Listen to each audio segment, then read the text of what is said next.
এই অঙ্কটি একটি গুরুত্বপূর্ণ অঙ্ক সমস্ত পরীক্ষার জন্য। এই অঙ্কে বলা হয়েছে 6 জন পুরুষ অথবা 5 জন মহিলা 2 দিনে 14,820 টাকা উপার্জন করেন। 4 জন মহিলা এবং 6 জন পুরুষ একদিনে কত উপার্জন করবেন?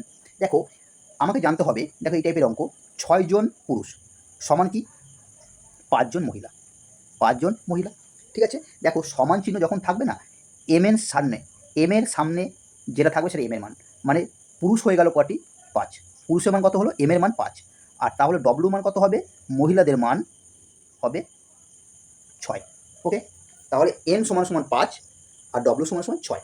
ওকে, এরপর দেখো বলেছে এর টোটাল ওয়ার্ক বের করতে হবে। কি বের করতে হবে? Total work. 5 আর 6 লসাগু কত? 30। এখানে 30 বসাও, ঠিক আছে। এটা হয়ে গেল টোটাল ওয়ার্ক। এরপর দেখো কয়দিনে করছে? 2 দিনে। 2 দিনে, তাহলে 2 দিনে কত করবে? 60 ইউনিট, ঠিক আছে। তাহলে আমি বলতে পারি এই 60 সমান সমান এই 14,820, 14,820। ওকে, এরপর বলেছে তাহলে 1 ইউনিট সমান কত? 14,820 বাই 60। বলেছে 4 জন মহিলা 6 জন পুরুষ একদিনে কত উপার্জন করে? দেখো 4 জন পুরুষ, 4 জন মহিলা, তাহলে মহিলার মান কত?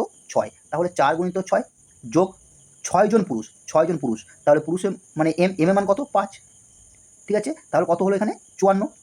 বলছে 54, হ্যাঁ 54 হলো। একদিনে কত করবে? একদিনে কত করবে? একদিনে করবে 54 কে 54 ইউনিট। তাহলে এই 54 ইউনিট করতে কতদিন টাইম লাগবে? এই কত উপার্জন করবে 54 ইউনিটে? দেখো 14,820 গুণিত 54 বাই 60, এই 0 0 কাটা, 6 9 54, তাহলে 9 2 কত হলো? 18। শেষে কি হচ্ছে? 8।